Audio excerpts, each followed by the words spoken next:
लाओ सब संतों को लाल वाली प्रसादी लोई उड़ाओ, उनको सफेद में जो सेवा में सफेद वाली उठाते। महर्षि में आश्रम कुप्पाघाट भागलपुर बिहार में पड़ता है जी। तो सब एक कार्यक्रम था यादव ठाकुर के सामने में आनंद फार्म हाउस के पास जी। तो वहाँ लगभग 500 संत आए हुए थे पूरी संस्था से, मतलब सब जगह से जी। और 25 से 30 हजार लोग लगभग भक्तों की व्यवस्था थी जी।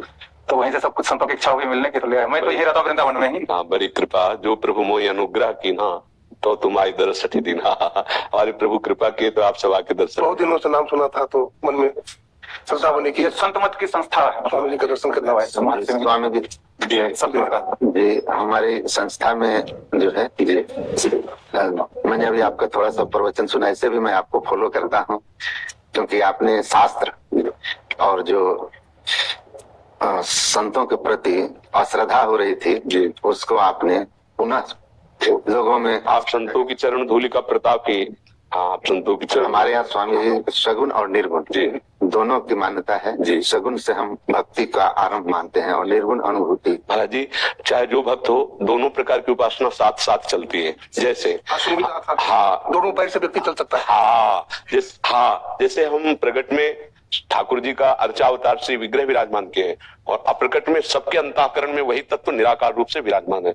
ये जितने आकार हैं ये परिवर्तनशील हैं, लेकिन इस आकार को चैतन्य घन जो चेतना प्रदान करता है वो निराकार है, उसका कोई रूप नहीं है। हम जिस रूप की भावना करते हैं वो उसी रूप से हमारे अनुभव में आता है। अगर हम कोई भावना न करें तो जीवन मुक्त हो जाए, समझ रहे ना।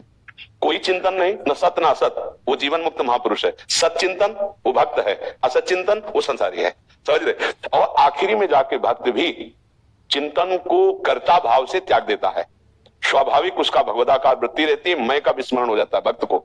तो केवल जो इष्ट माना था वही रह गया। एक भक्त की स्थिति होती है, ब्रह्म नहीं, माया नहीं, नहीं जीव नहीं काल, अपनी हूं सुधि ना रहे, एक रहे नंदलाल। ज्ञानी की दृष्टि रहती है मैं में, जो शुद्ध मैं, जिसके आगे कोई उपाधि नहीं लगती।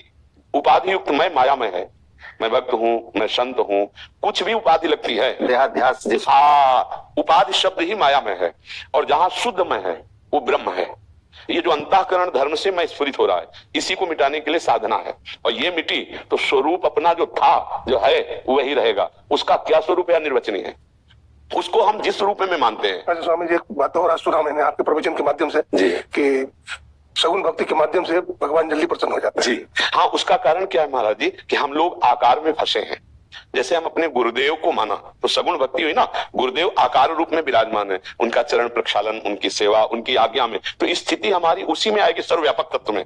स्वामी जी हम जो है ना जिस संस्था से हम अपने सदगुरु महाराज को ही इष्ट मानते हैं, और उन्हीं में हमारी आस्था इतनी गहरी है कि मैं उनको सगुण साकार ब्रह्म रूप मानता हूं। महाराज जी, बिना इसके तो कुछ हो ही नहीं सकता। किसी भी मार्ग का पथिक हो, किसी भी मार्ग का पथिक हो, जैसे अपने सदगुरुदेव भगवान है तो हम उन्हें अपनी लाडली मानते हैं।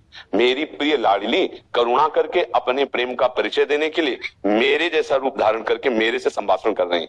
नहीं तो चिदानंद वाक्यों को समझने के लिए पांच भौतिक श्रवणेन्द्रिय की क्षमता नहीं है। चिदानंद रूप देखने के लिए ये जो नेत्रेंद्रिय प्रकृति के द्वारा रची, इसकी क्षमता नहीं है। चिदानंद नेत्र ही चिदानंद का साक्षात्कार कर सकते। चिदानंद में देह तुम्हारी विगत विकार जान अधिकारी। अच्छा, भगवान के साक्षात्कार का फल भी यही होता है कि जीव अपने स्वरूप में स्थित हो जाता है। मम दर्शन फल परम अनुपा जीव भाव निज सहज। कठोपनिषद में भी आया है, चक्षु से चक्षु माकस्यवाकम जी।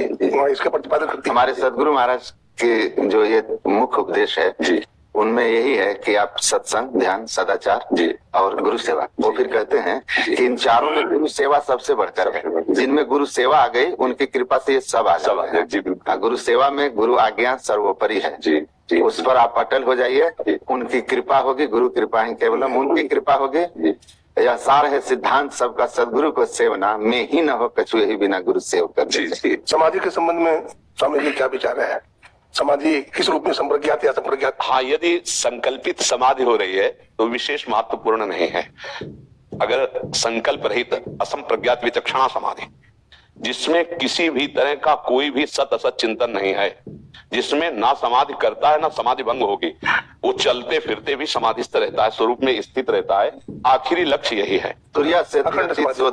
हाँ, आखिरी लक्ष्य जो हम कुछ घंटे के लिए संकल्पित समाधि करते हैं, इसके बाद प्रकृति में आना होता है। लेकिन अभ्यास के द्वारा हमारी प्रकृति में स्थिति ही न रहे, निरंतर स्वरूप स्थिति में आ जाए, इसके लिए गुरु कृपा ही केवलम। इसके लिए हाँ, इसमें कोई साधन पद्धति विशेष कार्य नहीं करती, इसमें गुरु कृपा कार्य करती है। जैसे उपनिषदों में भी आता है कि नायमात्मा प्रवचनेन लभ्या न मेधया न बहुना श्रुतेन, यही साधन तो है, स्वरूप बोध के यही साधन बताए गए हैं। लेकिन कह रहे नहीं, आत्मा जिसे वर्ण करती है, आत्मा वर्ण गुरुदेव, जो हमारे आत्मबोध कराने के लिए हमारे ही आत्मस्वरूप हमारे सामने साकार रूप धारण किए हैं, वो सिर्फ हमारी ही आत्मा है। वो हमको अपने स्वरूप का बोध कराने के लिए गुरु रूप में विराजमान है। और जब बोध हुआ तो द्वैत खत्म हो गया। जो गुरुदेव वही शिष्य, उसमें किंचन मात्र भी अंतर नहीं रह तुम गया। में निज में भेद बुद्धि को जो सकते हैं मिटा, तुम वही वह में, तुम्ही में ही प्रश्न पुनिरा। चिदानंद रूपम शिवोहम शिवोहम। हाँ, बिल्कुल परम सत्य, इसमें कोई संशय नहीं। आराधना के द्वारा सवाल हल होता है। मानी संख्या साकार, सवाल हल हुआ, वही है, एक है, दो है नहीं, अद्वैत स्थिति है, सबकी अद्वैत स्थिति है। भक्त में जैसे गोपी जन है, स्वयं का विस्मरण किए, जित देखो तित श्याममयी, वो स्थिति बता रहे, कान भये प्राण में और प्राण भये कान में, ये में ना जानी पड़े कान है कि प्राण है। मन कृष्णाकार, बुद्धि कृष्णाकार, चित्त कृष्णाकार, अहम कृष्णाकार, देह की विस्मृति, इसी का तो नाम ब्रह्मबोध है। और वो कह रही नखल गोपिका नंदनो भवा नखिल देहिना मंत्रात्म दिख। मैं जानती हूं आपकी यशोदा नंदन नहीं, सबकी आत्मा है आप, जो सब चराचर जगत दिखाए उसकी आप आत्मा है। आत्मबोध भक्त को स्वाभाविक हो जाता है, चाहे वो गुरु भक्त हो या इष्ट भक्त हो। इष्ट भक्त में जैसे हमने नाम लिया सियाराम जी, राधे श्याम जी, भगवान शिव, उमा पार्वती, जो भावना करो ये सब वही आत्म तत्व है। किंच सर्वम खलमिदम ब्रह्म ने नानास्ति किंचन ईशावास्यमिदं सर्वम यत्किंच जगत्याम जगत। कहीं से भी शुरू हो जाओ, ईमानदारी से गुरु वाक्यों का पालन करो, वहीं पहुंच जाओगे। ऐसा नहीं होता कि भक्त ज्ञानी होता है, संपूर्ण बोध होता है, संपूर्ण बोध। प्रारंभिक भक्ति की बात नहीं करते। हमारे सदगुरु महाराज कहते हैं जी, भक्त और ज्ञानी में इतना अंतर है कि भक्त भगवान को अपने से अलग मान के चलता है और ज्ञानी अपने को हम ब्रह्मास्मि ऐसा मान के साधना करता है। लेकिन अंत में भक्त और ज्ञानी दोनों उसी अवस्था में पहुंचते हैं जहां भक्त वो और भगवान एक त्रिपुटी का अंत हो जाता है, दृष्टा दृश्य दर्शन दोनों का अंत हो जाता है। गीता जी में एक श्लोक है, ब्रह्मभूता प्रसन्नात्मा न सोचते न कांक्षते समा सर्वेषु भूतेषु मद भक्तिम लभते पराम। दोनों की स्थिति एक होती है, न सोचते न कांक्षते, और ब्रह्मभूत दोनों होते हैं। एक बार जिससे हनुमान जी से वशिष्ठ जी ने प्रश्न किया कि आप कौन हैं, तो ये लगा कि हनुमान जी महाराज ने विचार किया कि वशिष्ठ जैसे महामुनि प्रश्न करने का मतलब कोई गूढ़ता है। तो उनका शरीर भाव से दास हूं, जीव भाव से अंश और अंशी वंशी, जीव दृष्टिया तदंश का आत्मदृष्टिया तो हम इति में निश्चित। ये हर व्यक्ति की स्थिति होती है जो उच्च अवस्था को प्राप्त होता है। अब बताओ उसमें भेद का है। एक जिज्ञासा है स्वामी जी, मध्वाचार्य का जो द्वैतवाद है जी, वो जीव और ब्रह्म की सत्ता दोनों मानते हैं। आज शंकर का अद्वैतवाद है जो केवल ब्रह्मवादी है, ब्रह्म की सत्ता मानते हैं। लेकिन दयानंद स्वामी का त्रैतवाद है ना, वो जीव ब्रह्म और प्रकृति तीनों की सत्ता स्वीकार करते हैं। महाराज जी इसमें एक बात ध्यान रखनी, समुद्र में तरंगें उत्पन्न होती हैं, तरंगों की सत्ता नहीं होती है, शुद्ध समुद्र की सत्ता होती है। तो ये ब्रह्म की मायामयी तरंगे हैं, प्रकृति उसकी तरंग है, और जब वो शांत होती है तो ब्रह्म रूप ही है। तरंग नाम वायु विकार के कारण हुआ, वायु विकार हटा तो समुद्र था, समुद्र है, समुद्र रहेगा। अब उसे किसी भी रूप में आप स्वीकार कर रहे हैं, वो ब्रह्म ही है। विकार रहित ब्रह्म का स्वरूप शांत समुद्र है, शांत समुद्र है। अब उसे हम पहुंचाने के लिए कुछ भी रूप दे सकते हैं। जब भक्तों को श्रद्धा और पूजन की बात आई तो एक पत्थर उठा के गुरु ने दे दिया, उससे ब्रह्म प्राप्ति हो गई। कहीं भी शुरू करो, हर कण में वो विराजमान है, और जब आपकी तन्मयता बढ़ेगी तो आप वहीं पहुंच जाएंगे। श्रद्धा वाला ज्ञान होगा। बस समस्या ये है कि हम तरंगों की महिमा नहीं मानते हैं।